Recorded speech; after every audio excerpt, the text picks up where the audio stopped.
tahun lalu ada ya mayat ditemukan, nggak ketahuan dari negara mana, dari mana, pokoknya mayat aja gitu kan. Cukup dicek, dimasukkan di alat deteksi, kelihatan, udah langsung kelihatan wajahnya siapa, ternyata WNI meninggal, tidak ada yang mengetahui, kemudian ada di tengah padang pasir. Spesialis atau generalis?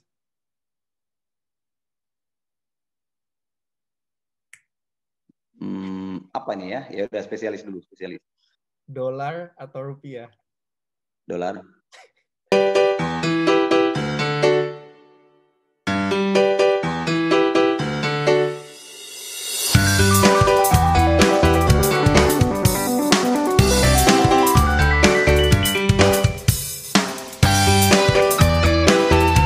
Assalamualaikum warahmatullahi wabarakatuh. Selamat ketemu lagi di channel kami Adon 44. Alhamdulillah setelah sekian banyak video yang sifatnya vlogging, kesempatan kali ini kita bisa kembali ke video yang agak serius, yang agak berbobot, dengan meskipun narasumber kita hari ini nggak terlalu berbobot badannya. Kita sambut dulu. Udah nambah bobot kita. Udah nambah bobotnya. Kita sambut dulu, ada Mas Agus Hidayatullah Mufti. Assalamualaikum, Mas. Waalaikumsalam warahmatullahi wabarakatuh. Mas Adon, apa kabar? Gimana Dubai? Dingin juga? Gimana kabarnya Mas di sana? Alhamdulillah dingin. Ya, mungkin nanti Mas Agus bisa perkenalan sendiri, tapi sebagai pengantar saya sampaikan bahwa beliau adalah sahabat dan kakak saya di Kemlu yang saat ini ditugaskan di KBRI Riyadh, Arab Saudi. Nah, mungkin itu aja sebagai gambaran. Selanjutnya Mas Agus bisa perkenalan nih. Mas Agus aslinya dari mana, pernah sekolah di mana aja, dan masuk Kemlu kapan, saat ini di mana, dan sebagainya lah, apa yang bisa diperkenalkan lah. Silahkan Mas Agus. Baik, nama saya Agus Hidayatullah, dari Batang, Jawa Tengah. Kecil di Batang, SD sampai MTS, kemudian lanjut di Madrasah Aliyah Keagamaan, TBS, Tashfiqut Thullab Salafiyah di Kudus. Kemudian setelah itu lanjut ke Al-Azhar Kairo tahun 2001. Kemudian ketemu Mas Adon ini 2004 di Kairo sampai 2007 saya lulus. Mas Adon masih kurang 1 tahun lagi, karena Mas Adon ini hanya 4 tahun, kalau saya sampai 6 tahun. Itu karena harus lebih banyak yang saya cari di sana. Kalau Mas Adon udah cukup 4 tahun ini. Dulu di Al-Azhar ngambil apa, Mas? Kuliahnya, Mas? Saya di kuliah Lughah Arabiyah, ya, Fakultas Bahasa Arab, Subah Ammah, atau kalau diterjemahkan secara telak cabang umum, tapi ya kita membahasakannya sebagai jurusan Bahasa dan Sastra Arab, demikian. Sastra. Selanjutnya 2009 itu ada panggilan setelah mendaftar, tentunya tidak tiba-tiba panggilan siapa lu kan, mendaftar, kemudian dapat panggilan S2 di UGM, ya, UGM, Universitas Gadjah Mada, di Yogyakarta. 2009, alhamdulillah lulus 2011. Dalam kajian Timur Tengah di UGM, dari KTT UGM itu, kemudian dengan ijazah itulah kemudian mendaftar ke UGM. Nah, tahun berapa Mas daftar ke Kemlu, Mas? Daftar ke Kemlu yaitu didorong oleh Mas Adon waktu itu tahun 2012. Ya, seingat betul itu saya kepikiran gimana caranya berangkat dari Ciputat untuk menuju ke Kemayoran. Nah, tapi kayak Mas Adon ini sesuai petuahnya istri, ya, dia termasuk isti, ya, ikatan suami takut istri gitu. Ketika dari hatinya yang paling dalam ingin mengincar yang lain yang besar, tapi istrinya mendorong untuk daftar Kemlu, akhirnya mau nggak mau menuruti perintah istri. Nah, disitulah saya mendapatkan blessing-nya, ya.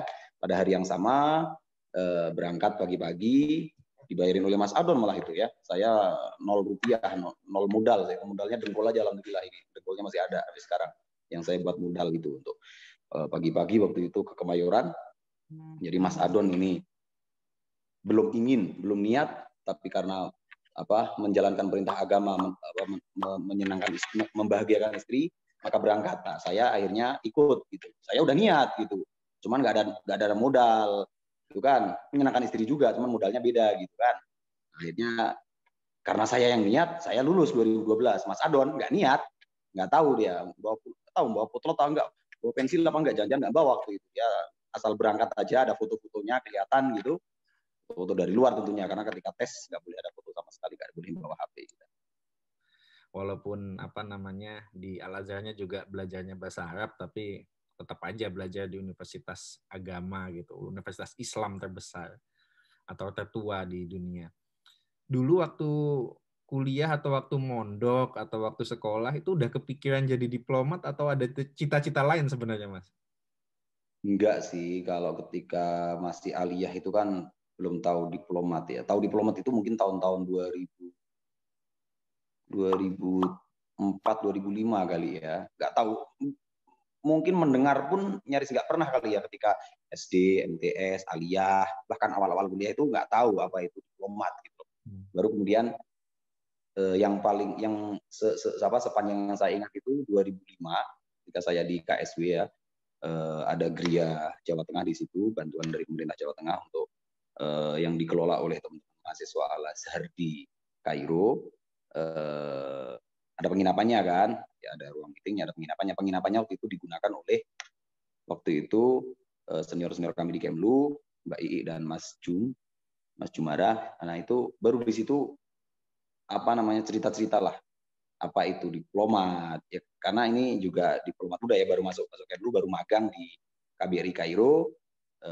Kemudian saya disitulah baru ngeh, oh ada toh pekerjaan itu gitu, ada toh diplomat itu ada.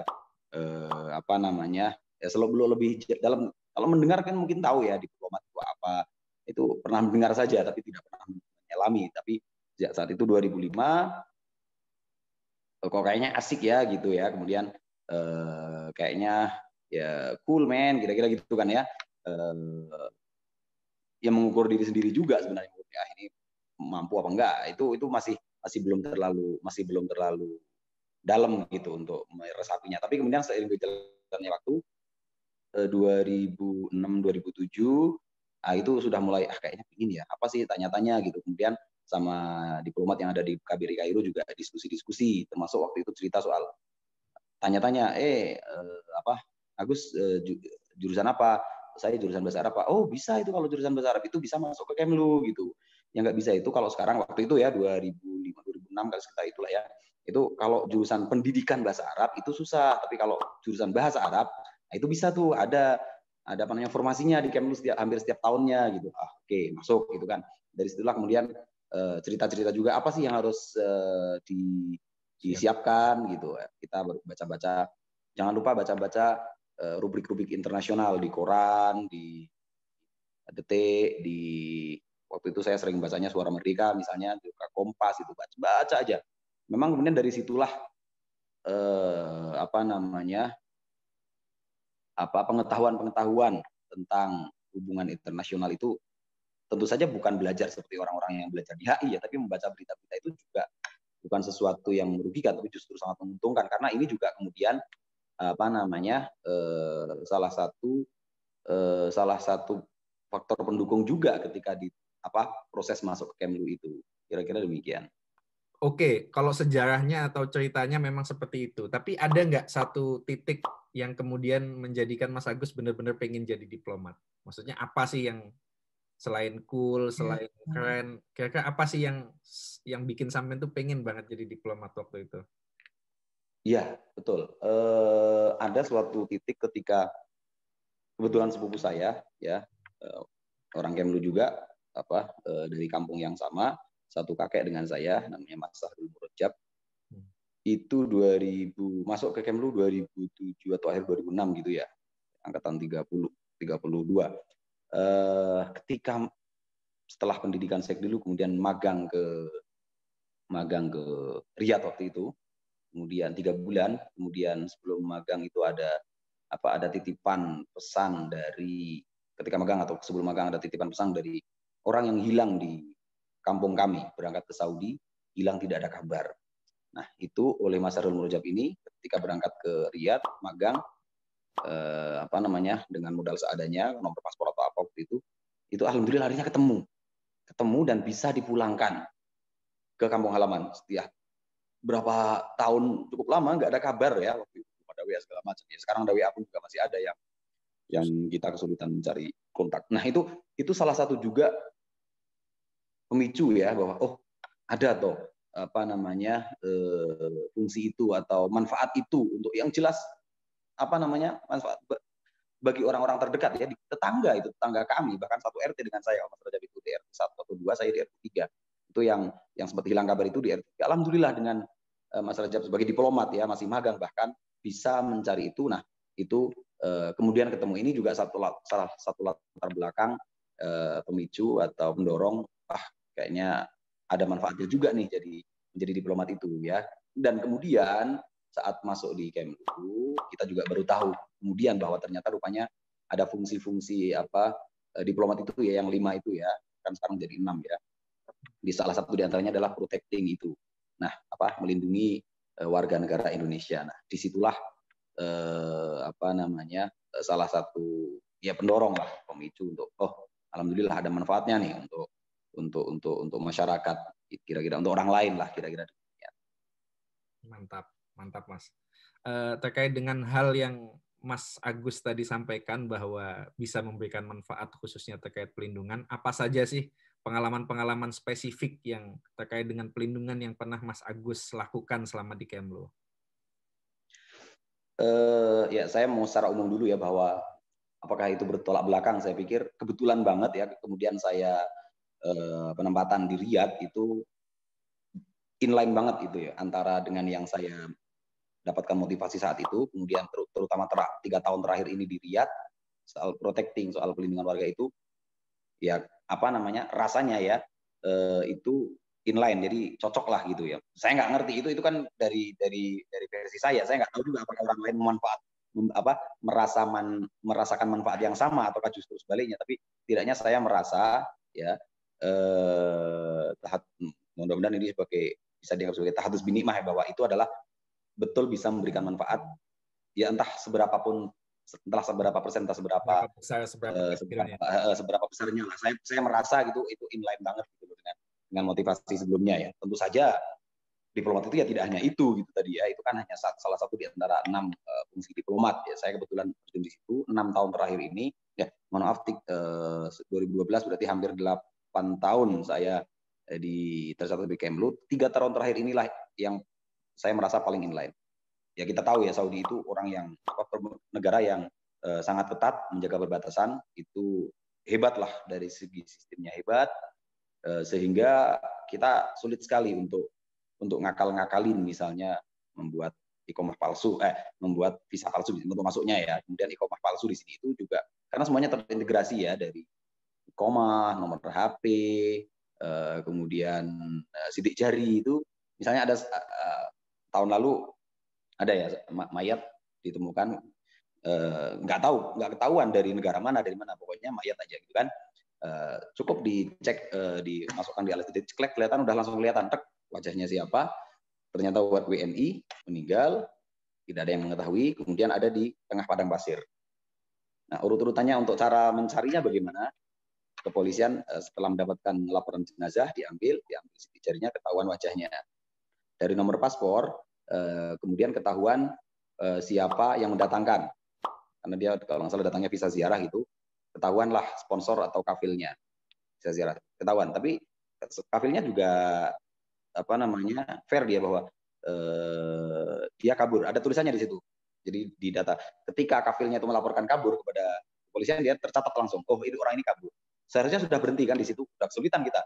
Dia kira-kira meninggal karena apa, oleh siapa, di mana, nggak ketahuan, karena katakan setahun sudah tidak ada data. Nah, tapi kan ada nomor paspornya, dari nomor paspor itu kita cari dengan instansi terkait di Indonesia, imigrasi, koordinasi dengan ST Imigrasi Jeddah, ketahuanlah siapa namanya, kemudian dicarikan keluarganya. Di sini ada Pak Atpol, kita biasa minta ke Pak Atas Kepolisian, Pak Atpol, ini ada yang meninggal, nomor paspornya ini, alamatnya ini, sesuai dalam data kita. Minta tolong Pak Atpol menghubungi Polres, Polsek yang terdekat dengan keluarga.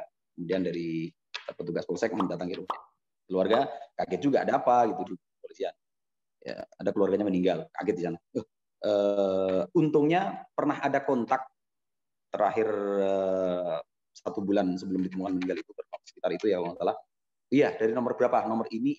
Ada nomor lokal Saudi ya, nomor ini. Nah, dari nomor itulah kita serahkan kepada pemerintah Saudi, kepada kepolisian Saudi. Kepolisian Saudi langsung akan bahwa yang bersangkutan terakhir menggunakan nomor ini, kemudian yang pernah dihubungin ini. Berarti dia pernah tinggal di sini. Betul.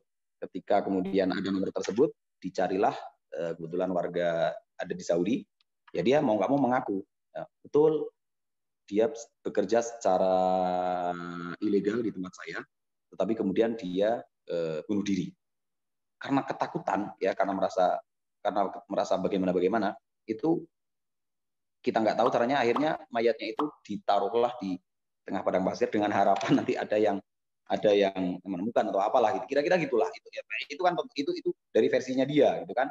Nah, dari kepolisian kan tidak kemudian langsung percaya begitu saja. Lihat otopsi, betul ternyata dia bunuh diri kan. Nah, ini apa namanya, bisa menjadi salah satu cerita lah ketika kami bertugas di KBRI Riyadh ini, perlindungan warga tadi yang ya setidaknya sampai dia kemudian dimakamkan secara baik-baik, dan akhirnya alhamdulillah keluarga di Indonesia juga kita jelaskan. Nah, itu yang perlu negosiasi. Kita di sini juga sekarang juga sedang ada kasus-kasus yang perlu menjadi perhatian juga, kasus yang mirip sama ya. Mohon doa dari Adon 44 Lovers ini untuk supaya upaya-upaya kita untuk melindungi WNI di Arab Saudi ini atau di seluruh dunia bahkan bisa mendapatkan hasil yang baik lah. Kira-kira demikian. Luar biasa. Buat teman-teman semua yang mungkin belum tahu, Arab Saudi ini adalah salah satu lumbung atau negara dengan WNI pekerja migran atau domestik terbanyak di Timur Tengah. Itu tadi mungkin adalah satu dari nggak tahu berapa puluhan atau bahkan ratusan kasus yang dihandle setiap harinya, Mas ya. Untuk 2020 karena banyaknya ada pandemi ya, itu lebih dari 1.400 kasus masuk ke kita. 1.400 orang ya. Kadang satu orang sih kasusnya bermacam-macam. Itu yang di KBRI Riyadh saja. Tentu saja kita tidak karena di lapangan kita melihat bahwa banyak itu yang tidak terdata di KBRI. Akhirnya kita nanya ke pemerintah Saudi. Pemerintah Saudi itu valid banget jumlah WNI yang ada di sini. Syaratnya adalah WNI yang punya iqomah. Kita tanyanya kan WNI yang punya iqomah ya. Jadi tahun 2018 kita waktu itu kita tanya berapa sih jumlah kita, itu 349.000 kalau nggak salah. 2019 naik lagi 359 kalau nggak salah. Nah, 2020 kita berpikir turun ini karena kan sejak Maret 2020 itu kan ada lockdown di Saudi ya. Kita tanya kemarin bulan Agustus, kalau nggak salah sekitar Agustus, kemudian keluar jawaban bulan Oktober yang ternyata naik. Bayangkan, sudah ada lockdown saja, WNI yang masuk ke Saudi yang kemudian punya iqomah itu naik menjadi 365.000. Ada ini lagi nggak? Ada cerita satu lagi deh, cerita pelindungan yang paling berkesan selama bertugas, Mas. Awal-awal di sini ya, 3 atau 4 bulan di sini, kemudian ditugaskan Pak Dubes untuk ke Mekah. Ada warga kita yang sedang terbaring sakit di rumah sakit di Mekah. Kita datengin. Harapannya adalah 2 hal. Dia ingin dirawat di Indonesia, ya dia ingin dipulangkan. Untuk pulang, ini di Saudi itu syarat pulang, kalau kita catat ada 3 ya. Yang pertama adalah dokumen perjalanan, paspor atau SPLP yang berlaku. Ini menjadi tugas KBRI untuk memvalidkan kalau misalnya tidak valid ya. Asal orangnya juga valid WNI. Kemudian yang kedua adalah exit permit. Nah, exit permit kemudian yang ketiga penerbangan saat ini ya. Masuk Saudi itu dengan visa, keluar juga harus dengan visa gitu. Ini exit permit juga visa exit namanya. Dan itu hanya bisa dikeluarkan oleh sponsor atau kafil. Nah, yang saya ceritakan tadi, yang di rumah sakit itu tadi, dia rupanya pertama sih dia awalnya nggak cerita banyak ya tentang kasus yang dialami. Pokoknya saya tertahan exit profitnya nih sama kafil gitu. Nah, di mana kafilnya, bisa nggak kita hubungin, kita datengin tuh. Kita datengin, kita bicara baik-baik. Dia akhirnya cerita tuh. Oh iya, dia saya datangkan ke sini sebagai bekerja untuk saya. Kemudian kita karena orang WNI ini punya kemampuan memasak, akhirnya kita sepakat untuk membuat semacam usaha catering gitu ya, usaha catering. Kemudian rupanya di tengah perjalanan ada clash atau apa, kemudian setorannya tidak sampai. Yang ini kita klarifikasi kepada WNI kita itu, betul Pak gitu. Dia ceritalah ada kesulitan segala macam gitu. Tapi pada intinya adalah dia kena utang 120.000. WNI kita tercatat memiliki tanggungan 120.000 kepada majikannya atau kafenya atau sponsornya tadi, sehingga dia nggak mau, saya nggak mau dong ngasih exit duit saya kalau bisa terbang begitu saja gitu. 120.000, bayangkan itu berarti sekitar berapa tuh, hampir setengah miliar kan gitu. Ya sudah, kita ngomong ke majikannya baik-baik, kemudian akhirnya diturunin menjadi 60.000, kemudian ada istrinya juga si WNI tadi, istrinya lah akhirnya kemudian yang kita datangkan juga, kemudian menuliskan bahwa saya mohon maaf, kira-kira gitulah ya, bahwa saya dan suami saya mohon bantuan untuk dipulangkan, nanti kalau sudah pulang kita akan membayar. Yang tadinya harusnya 120.000, alhamdulillah bisa diturunkan dengan 60.000 dengan pendekatan tadi. Kalau nggak ada pendekatan nggak bisa. Kalau kita dari awal keras-keras, udah langsung 120.000, mati di 120.000 itu gitu loh. Mereka terketuk hatinya kalau kita sudah dari awal. Ya memang tidak selalu berhasil ya. Caranya bisa bermacam-macam, tapi pada intinya jangan membuat mereka tersinggung dulu lah. Kira-kira demikian. Kayaknya udah expert banget nih pelindungan. Pulang kemana ini nanti? Pulang ke Jakarta lah, ke Depok. Oke Mas, makasih banyak nih Siap. Waktunya, sharingnya, pengalamannya pasti bermanfaat banget buat inspirasi dan buat pengetahuan baru bagi teman-teman yang mungkin bagi kita itu adalah hal yang daily activities, tapi mungkin bagi teman-teman lain yang belum memiliki informasi terkait apa yang dilakukan oleh teman-teman diplomat di perwakilan, ini bisa jadi salah satu referensi juga. Tapi sebelum kita tutup ngosan atau ngobrol santai kita kali ini, Mas, saya ada tambahan satu sesi jawab cepat, Mas.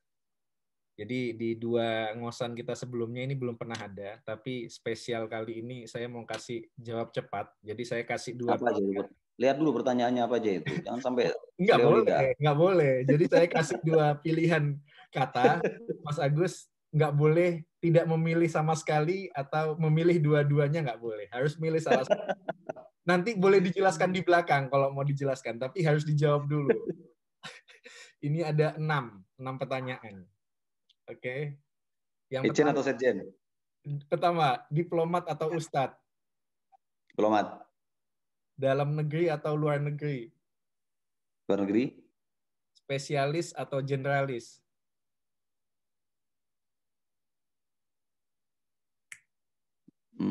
Apa nih ya? Ya udah spesialis dulu, spesialis. Bilateral, multilateral? Bilateral. Timur Tengah, Eropa? Timur Tengah. Dolar atau rupiah? Dolar. Udah Mas, ada yang mau dijelaskan atau udah itu saklek segitu? Spesialis dan generalis tadi. Kalau selama ini kondisi yang ada masih mendorong kita untuk generalis ya. Kita harus siap apa aja gitu. Harapan saya ya. Mungkin kita bisa dibuat spesialis kali ya. Itu barangkali itu yang manfaatnya nanti ke depan. Itu mungkin perlu dikaji lebih dalam lagi, tapi setidaknya itu unek-unek lah kira-kira. Siap. Oke. Yang lain nggak ada yang perlu disanggah ya? Nggak usah lah, itu biar apa? Misalnya dolar dengan rupiah. Pertanyaannya kan lebih tinggi mana dolar dengan rupiah? Dolar. Jelas kan? Timur Tengah dengan Eropa, lebih sering mana kamu? Lebih sering di Timur Tengah atau di Eropa? Lebih sering di Timur Tengah. Iya. Boleh. Oke, Mas Agus, makasih sekali lagi waktunya, sharingnya, sukses selalu. Selamat menerima gaji dolar terakhir habis ini. Sebelum kembali ke belum tentu, jangan ada tambahan lagi nanti. Oke, Mas Agus. Sukses selalu, sehat selalu ya. Makasih ya. Oke, teman-teman semua, makasih juga buat kalian yang sudah ngikuti ngosan atau ngobrol santai kita kali ini dengan sosok yang spesial dan inspiratif lah ya. Moga-moga pulang mendapatkan unit yang sesuai dengan harapannya. Saya juga nggak mau nanya di sini tadi, jadi sengaja. Jangan lupa subscribe buat kalian yang belum subscribe kalau kalian mau ngikuti video-video di channel ini selanjutnya, dan juga jangan lupa like kalau kalian suka, dan jika kalian menganggap video ini bermanfaat silahkan share di media sosial buat teman-teman kalian semua. Oke, dari saya sekian dulu, makasih. Assalamualaikum warahmatullahi wabarakatuh.